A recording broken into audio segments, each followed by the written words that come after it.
The stand-up bass in the orchestral period was bowed. It was also had a pluck, which is pizzicato, is the official term. And, you know, when that instrument was taken into jazz, and there wasn't a whole lot of need for bowing because it was a more active instrument, because it had to have the punch, the bounce, you had the walking bass lines doing their thing. Again, it was really in that quiet level, so you had to play harder and hit harder and do that kind of stuff. So that kind of also does a transition between stand-up bass and electric bass, and kind of how those two have intermixed with each other. There's also, you know, different brands, like there are different guitars. You know, you've got the Fender Strat and the Telecaster and the Gibson Les Paul, and all these different kinds of guitar bodies and shapes that make different sounds. The similar is also true for electric bass.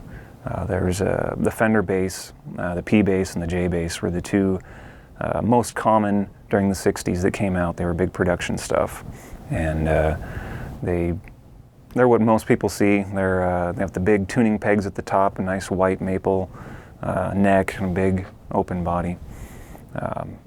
Personally, I play an Ibanez. I like the darker rosewood fret sounds, and it's what I've liked playing. You know, I tried 5 strings, and I just felt that I was more fluent and able to do everything I needed to do on a 4-string, so that's why I've kept with 4-string. If you look back at how recordings were done, you know, in the 20s and 30s, was you'd have a room and the loudest instruments were in the back and the quietest instruments were in the front, and you had one microphone to pick up everything. So the bass itself was fairly quiet and it needed to be towards the front, but you know, you still couldn't hear it all that well. So once it got to the electric stage, you were able to put it further away and, you know, do more of the fun engineering stuff to make it sound good. So even if you look at an orchestra, how the orchestra sits on stage, the basses are in the back, but they're more towards the front and they're more towards the sides, so that you can actually hear and differentiate. So if you're looking at a stage with an orchestra, usually you have, looking at a stage, you'd have the strings on, you know, the high strings, the violins, and then the violas over here. The cellos would be over here, and the basses would be back behind. And it's all to build a cohesive sound unit, so that you have all of the low coming from the same and all the high kind of coming from the same area, so you as a listener can differentiate what's going on.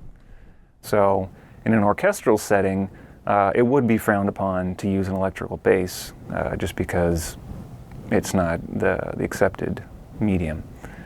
But for pop and rock, it's definitely preferred to have electric bass. You have much more control over volume, consistency, and tone. I mean, you've got melody instruments and you've got harmony instruments, but something has to play the bass. Something has to fill that sonic foundation. Like when you have a drum set, you've got the snare drum, which does a lot of the rhythm stuff, but you have the bass drum to really tell you what's going on. If you don't have that low end, you're kind of stuck with just a whole lot of mid-range, fast things that don't really give the listener, you know, that groove feeling. When you're in a club and you hear that bass drum kicking, you want to dance, or you hear that cool bass line, you want to dance. In a live concert situation, it's your gut.